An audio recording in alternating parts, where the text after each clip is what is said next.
बिस्मिल्लाहिर्रहमानिर्रहीम। अस्सलाम वालेकुम स्टूडेंट्स। आज हम ICS पार्ट 1 के बुक है कंप्यूटर साइंस, इसका हम चैप्टर नंबर 2 पढ़ेंगे। चैप्टर का नेम है इंफॉर्मेशन नेटवर्क्स। इंफॉर्मेशन नेटवर्क्स में हम टॉपिक पढ़ेंगे आज OSI मॉडल और इसके लेयर्स के बारे में हम डिस्कस करेंगे कि OSI मॉडल कब बना, कैसे बना, क्यों बना, कहाँ इसको यूज़ करते हैं हम, ठीक है, इसके लेयर्स का क्या क्या काम है। आज हम पूरे इस टॉपिक के बारे में डिटेल से डिस्कस करेंगे। आज हम OSI मॉडल के बारे में पढ़ेंगे कि what is an OSI model, right the name of layers in this model, draw and label OSI model.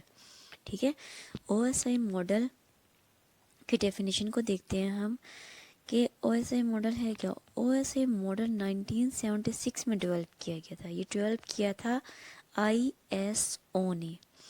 ISO stand for international standard organisation है जो स्टैंडर्ड मुकर्रर करती है, ठीक है, नेटवर्क्स के। हम OSI मॉडल को रेफरेंस के तौर पर लेते हैं, ठीक है, क्योंकि ये इम्प्लीमेंट नहीं हुआ था। इम्प्लीमेंट हुआ था इसकी जगह जो मॉडल नेटवर्किंग में हुआ था वो TCP/IP था। ठीक है, TCP/IP होता है ट्रांसमिशन कंट्रोल और IP इंटरनेट प्रोटोकॉल। ठीक है, OSI मॉडल होता क्या है। OSI stand for open system interconnection and open system is a model that allow any two system to communicate even if their architecture are different. OSI model was developed by International Standard Organization in 1983.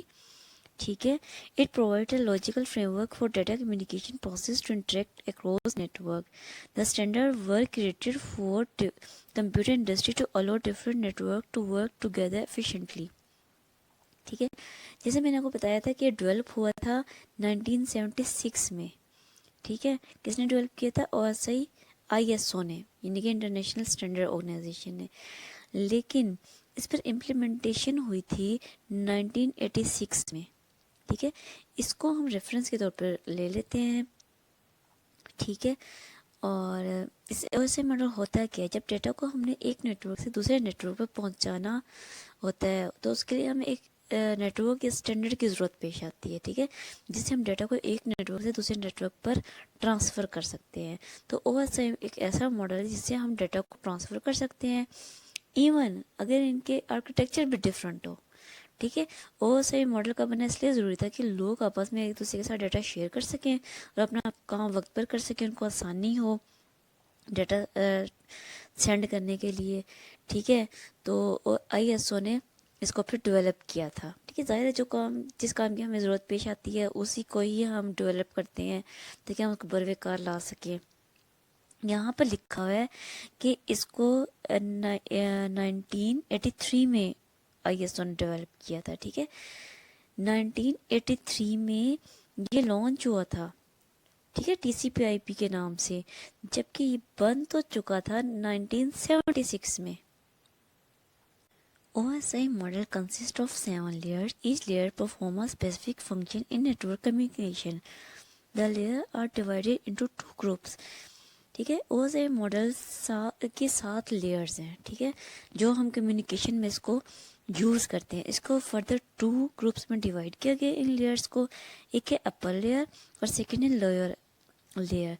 OSI model consists of 7 layers. Each layer performs a specific function in network communication. The layers are divided into two groups. ठीक है, OSI model के 7 layers हैं। ठीक है, जो हम communication में इसको यूज़ करते हैं। इसको फर्दर 2 ग्रुप्स में डिवाइड किया गया इन लेयर्स को। एक है अपर लेयर और सेकेंड है लोअर लेयर। अपर लेयर का क्या काम होता है? The upper layer focus on user application and how files are represented on computer before transfer. वो कहते हैं अपर लेयर ना जो यूज़र होता है उसकी एप्लीकेशन पर फोकस करती है, ट्रांसफ़र करने से पहले उसके कंप्यूटर पर उसकी फाइल्स को रिप्रेजेंट करती है। ठीक है, कि वो कैसी होती हैं। जैसे मैंने आपको बताया कि अपर लेयर एप्लीकेशन, यूज़र के एप्लीकेशन को हैंडल करने का काम करता है। उसमें हमारे विंडो पर, जो हमारे लैपटॉप पर जो विंडो है इसको ऑपरेटिंग सिस्टम कहते हैं हम, ठीक है। ऑपरेटिंग सिस्टम पर जो भी एप्लीकेशन, जो भी सॉफ्टवेयर हम यूज़ कर रहे हैं, ठीक है, उसमें पीपीटी स्लाइड्स हो सकती हैं, पीडीएफ हो सकती है, ठीक है, हमारा एक्सेल हो सकता है, हमारा वो किस तरह से काम कर रहा है, ठीक है, इस सब को हमारी अपर लेयर हैंडल करती है। जो लोअर लेयर होती है, the lower layer are concern with how the communication across a network actually occur. उन लोअर लेयर के क्या काम होता है कि इसका काम होता है कि कम्युनिकेशन में, एक नेटवर्क में कैसा कम्युनिकेशन है, ठीक है, नेटवर्क एक्चुअली अक्कर की कैसा नेटवर्क हमारे पास अक्कर हो रहा है, कम्युनिकेशन आपस में दो सिस्टम्स की कैसी हैं, ठीक है, दो नेटवर्क्स की आपस में कम्युनिकेशन कैसी, उसको देखने का काम जो होता है ना, वो हमारे पास लोअर लेयर का काम होता है।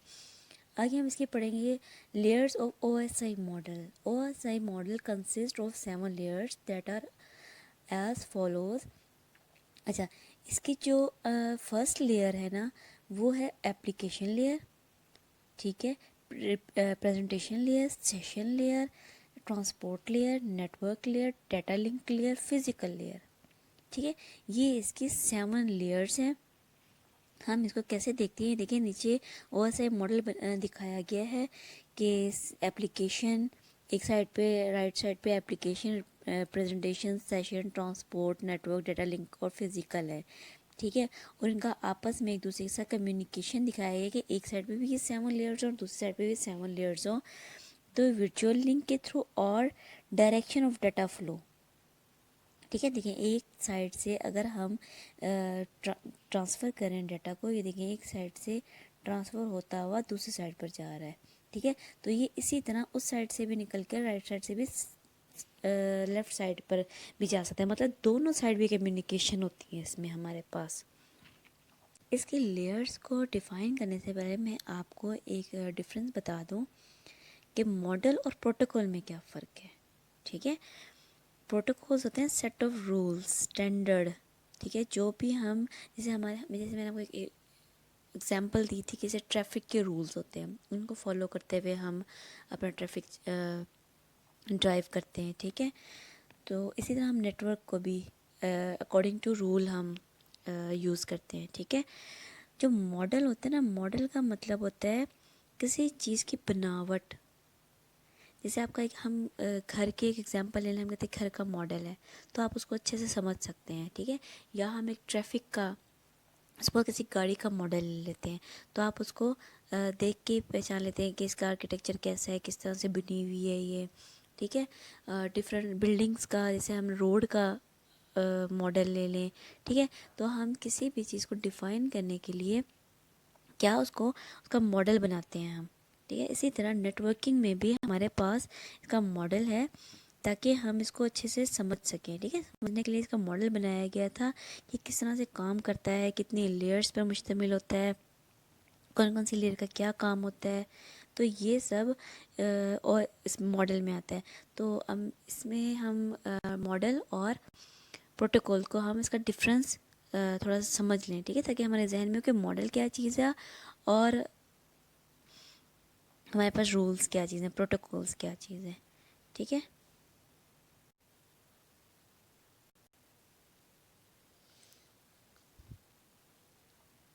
लेयर्स को डिफाइन करने से पहले हम OSI मॉडल देख लें कि इसमें हमारी कौन कौन सी लेयर्स आती हैं। इसमें हमारी application, presentation, session, transport, network, data link और फिजिकल लेयर्स, 7 लेयर्स शामिल है, ठीक है।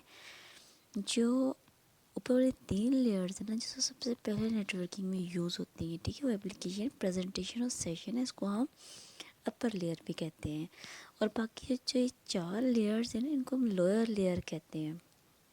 तो इसमें हम सबसे पहले एप्लीकेशन लेयर को डिफ़ाइन करेंगे, ठीक है, कि एप्लीकेशन लेयर क्या होती है और ये क्या क्या काम करती है।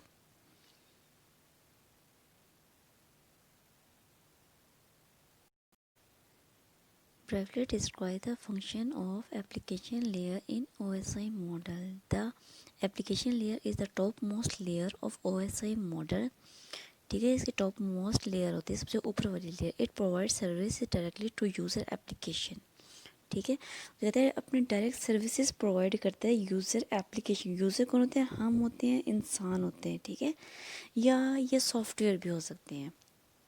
उनको एक एप्लीकेशन प्रोवाइड करती है। It enable the user to access the network. इसमें क्या कहते हैं, यूज़र को नेटवर्क की एक्सेस दी जाती है, चाहे वो यूज़र हम हो चाहे वो सॉफ्टवेयर हो, वो सॉफ्टवेयर को नेटवर्क की एक्सेस जो है ना वो प्रोवाइड करती है। It provides user interfaces and support for services such as email, remote file access and transfer, shared database management and other type of distributed information services. ये प्रोवाइड करती है कि हमें ईमेल करने का काम, ठीक है, डाटा को ट्रांसफ़र करने का काम, शेयर करने का काम, ये हमें और से बहुत सी इंफॉर्मेशन प्रोवाइड करती है। इससे हम डाटा को एक दूसरे के साथ एक नेटवर्क से दूसरे नेटवर्क पर शेयर कर सकते हैं, यानी कि दो कंप्यूटर्स के दरमियान डाटा को शेयर कर सकते हैं। जैसे अक्सर हमने मोबाइल में ऐप इंस्टॉल करते हैं तो हमें सर्विसेज प्रोवाइड कर रही होती है, इसके ज़रिए हम अपनी फ़ाइल को एक जगह से दूसरी जगह सेंड कर रहे होते हैं, ठीक है। एप्लीकेशन लेयर हमें सर्विसेज प्रोवाइड करती है, जैसे फेसबुक हो गई, व्हाट्सएप हो गई, शेयर आउट हो गया, ठीक है। तो फेसबुक और व्हाट्सएप एक्चुअली काम क्या करते हैं, हम इनके थ्रू अपनी फाइल्स को, अपना डाटा को, अपने वीडियोस को शेयर करते हैं, ठीक है। किसके थ्रू करते हैं? नेटवर्क के थ्रू, इंटरनेट के थ्रू करते हैं, ठीक है। क्योंकि हम इसकी ऐप इंस्टॉल कर लेते हैं तो हमें सर्विसेज प्रोवाइड कर रही होती हैं, ठीक है। मैन्युफैक्चरर ने ये यूज़र के लिए बनाई होती हैं ताकि वो उनके काम में आसानी हो। जैसे हमने कम्युनिकेशन के लिए हमें व्हाट्सएप इजी रहता है, तो पहले हम सिंपल टेक्सटिंग करते थे, लेकिन जब से व्हाट्सएप आया तो क्या किया इसने हमारे साथ वीडियो कॉलिंग में आसानी कर दी, हमारे पिक्चर शेयर करने में आसानी कर दी, टेक्सटिंग में आसानी कर दी है, ठीक है। इसके ज़रिए हम नेटवर्क को एक्सेस कर सकते हैं और अपना डाटा शेयर कर सकते हैं, हो फाइल हो, वीडियोस की फॉर्म में हो या इमेजेस की फॉर्म में हो। हम जो भी डाटा ट्रांसफ़र करने का काम करते हैं ये एप्लीकेशन लेयर के ज़रिए करते हैं, ठीक है, नेटवर्क को यूज़ करते हुए। इसमें आगे हम पढ़ते हैं फ़ाइल ट्रांसफ़र क्या होता है। इसमें हमारी जो सर्विसेज प्रोवाइड की जाती हैं वो है फ़ाइल ट्रांसफ़र, मेल सर्विसेज और डायरेक्टरी सर्विसेज। फ़ाइल ट्रांसफ़र क्या होता है? It allows the user to access, retrieve and manage files in a remote computer. Remote computer क्या होता है? जो हम अपने कंप्यूटर से किसी दूसरे नेटवर्क को एक्सेस कर रहे होते हैं, ठीक है। इसमें वो हम अब फाइल ट्रांसफ़र कर रहे होते हैं हम अपनी। आपने टीम व्यूवर देखा हुआ है, हम टीम व्यूवर के थ्रू भी एक लैपटॉप से दूसरे लैपटॉप को कंट्रोल कर रहे होते हैं, ठीक है। मेल सर्विसेज क्या होती है? इससे हम अपने मेल्स को सेंड कर रहे होते हैं, ठीक है। उसको या हमें कोई मेल आई होती है हम उसको आगे फॉरवर्ड कर रहे होते हैं, तो ये फैसिलिटीज़ हमें प्रोवाइड करती है। डायरेक्टरी सर्विसेज क्या होता है? Provide, distribute database sources and access for global information about various object and services. इससे हमें क्या, नेटवर्क के थ्रू हम एप्लीकेशन लेयर को यूज़ करते हुए हमें ग्लोबल इंफॉर्मेशन मिल रही होती है, ठीक है, all over the world information मिल रही होती है, जिसमें हम ट्रांसफ़र भी कर रहे होते हैं, अपनी डाटा को शेयर कर रहे होते हैं एक दूसरे के साथ। तो ये एप्लीकेशन लेयर का ही फंक्शन होते हैं, सारे जो काम होते हैं, जो हमें सर्विसेज मिल रही होती है, ये एप्लीकेशन लेयर के थ्रू मिल रही होती है। अब हम एक्सप्लेन करेंगे फंक्शन ऑफ प्रेजेंटेशन लेयर, ठीक है। ओएसआई मॉडल में प्रेजेंटेशन लेयर का क्या फंक्शन है, क्या काम करता है, क्यों यूज़ होती है, ठीक है। प्रेजेंटेशन लेयर हम डाटा कन्वर्जन के लिए और उसकी ट्रांसमिशन के लिए, इसको ट्रांसफ़र करने के लिए इस्तेमाल करते हैं, ठीक है। Presentation layer perform data reformatting, data compression and encryption. Data reformatting क्या चीज़ है? When two computer exchange data, the data is changed to bit stream before it is transmitted. The computer may use different encoding techniques. The presentation layer at sending computer change data according to the sender format. The presentation layer at receiving computer changing data according to the receiver format. इसमें वो क्या कहते हैं कि data reformatting क्या चीज़ होती है कि हमने एक कंप्यूटर से, एक नेटवर्क से दूसरे कंप्यूटर पर भेजना है डाटा को। उसमें क्या करते हैं वो डाटा को कि देखिए हमने वीडियो सेंड करनी है या इमेजेस सेंड करने हैं, या कोई फाइल सेंड करनी है, जब हम डाटा को सेंड करते हैं तो वो through cable, through fibre send transmit हो रहा होता है डाटा, ठीक है, या थ्रू वाईफाई सेंड हो रहा होता है सिग्नल्स के थ्रू।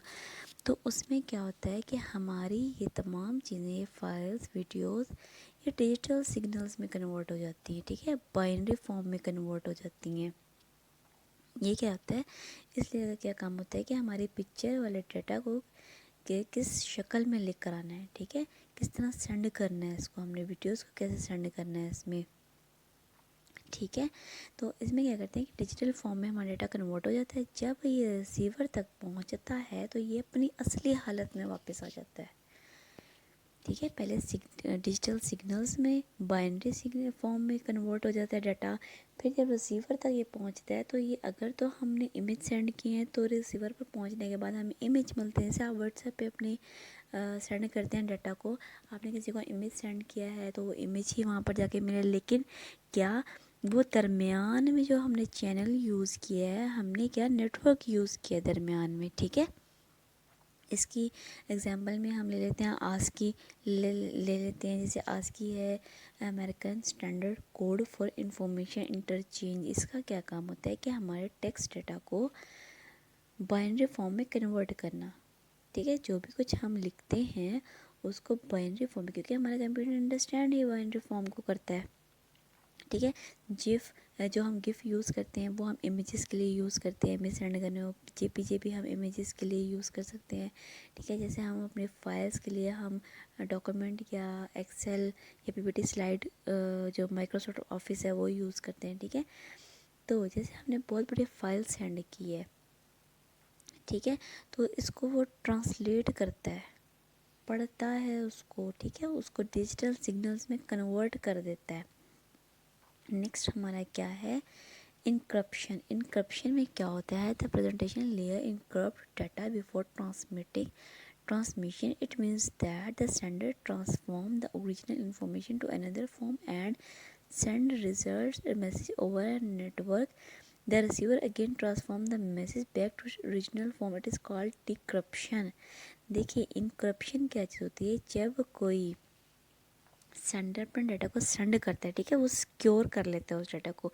सिक्योरिटी, आपने देखा होगा कि हमारे पास व्हाट्सएप में एक ऑप्शन होता है इनक्रप्शन का, एंड टू एंड इनक्रप्शन, ठीक है। इसमें क्या करते हैं हम कि हमारा जो डाटा हम अपने किसी भी फ्रेंड से हम कम्युनिकेट कर रहे हैं या व्हाट्सएप हम यूज़ कर रहे हैं, ठीक है, वो हमारा कोई थर्ड पर्सन उसको रीड नहीं कर सकता, ठीक है। तो वो हमारी सिक्योर हो जाती है, इन्फॉर्मेशन सारी, हमारी कन्वर्सेशन सारी सिक्योर हो जाती है। उसमें क्या होता है, हमने हमारे जो भी सेंड कर रहे हैं वो दरमियान में कोई भी उसको डिक्रप्ट करके उसको पकड़ कर, ठीक है, उसको हमारी इन्फॉर्मेशन का, हमारे डाटा को रीड नहीं कर सकेगा कभी भी। इसमें आप यूज़ करिएगा, व्हाट्सएप में ये ऑप्शन होता है सेटिंग में जाकर, ठीक है। इससे हमारी इन्फॉर्मेशन, हमारी कन्वर्सेशन, हमारा व्हाट्सएप की जो चैट होती है वो सिक्योर हो जाती है। और वो रिसीवर तक जब पहुंचती है तो वो जो हमने सेंड किए होते हैं तो वो एक्चुअल अपने ओरिजिनल हालत में आ जाती है, ठीक है। अगर दरमियान में कोई उसको ले भी लेता है इन्फॉर्मेशन को तो उसको रीड नहीं कर सकेगा कि हमने सेंड क्या किया था उसको, ठीक है। जैसे आजकल बहुत सारी ऐप चल रही हैं, हैकिंग की ऐप चल रही है, ठीक है। तो इसलिए हम अपने कन्वर्सेशन को सिक्योर बनाने के लिए हम ये ऑप्शन यूज़ करते हैं वहाँ पर, ठीक है। सेंडर ने सेंड किया और वो जो कन्वर्ट हो गया, ठीक है, जो उसमें डिजिटल सिग्नल्स में, ठीक है। और जब वो आया, रिसीवर ने उसको रिसीव किया तो वो अपनी इसी हालत में आ गया, ठीक है। वो हमने सिक्योरिटी पर्पज़ के लिए इनक्रप्शन डिक्रप्शन यूज़ करते हैं हम। थर्ड वन है हमारी compression. Data compress reduce the number of bits to be transmitted. The presentation layer compresses a large amount of data to small size. देखिए हमने एक बहुत बड़ी फाइल किसी को सेंड करनी है, टीराबाइट में है, ये जीबीज़ में है, तो उसमें हम करते क्या हैं, हम डाटा को अपने फाइल्स को कंप्रेस कर देते हैं, ठीक है, शॉर्ट कर देते हैं। जब हम शॉर्ट करते हैं उसको और सेंड करते हैं ताकि वो आसानी से हमारी सेंड हो जाए, जब रिसीवर उसको रिसीव करता है तो उसको वही अपने ओरिजिनल हालत में मिलती है, लेकिन क्या पीसेस के फॉर्म में। आपने कभी भी कोई कंप्रेस फाइल फोल्डर कभी डाउनलोड करके देखें किसी भी टॉपिक से रिलेटेड, तो जब आप ओपन करेंगे उसमें आपको पार्ट्स में सारा मिलेगा, ठीक है। तो हम क्या करते हैं कि उस फाइल से फिर हम सारे डेटा को एक्सट्रैक्ट कर लेते हैं। एक्सट्रैक्ट करने का मतलब है बाहर निकाल कर एक ही फाइल बना लेना, नहीं तो डिफरेंट फाइल्स भी आ जाती हैं। तो एक फ़ोल्डर में हमारे पास वो डिफरेंट फाइल्स आ जाती हैं, ठीक है। तो ये हमारे पास जो प्रेजेंटेशन लेयर है, ये हमारे पास डाटा रिफॉर्मेटिंग के लिए, इनक्रप्शन के लिए और डाटा को कंप्रेस करने के लिए हम प्रेजेंटेशन लेयर को यूज़ करते हैं।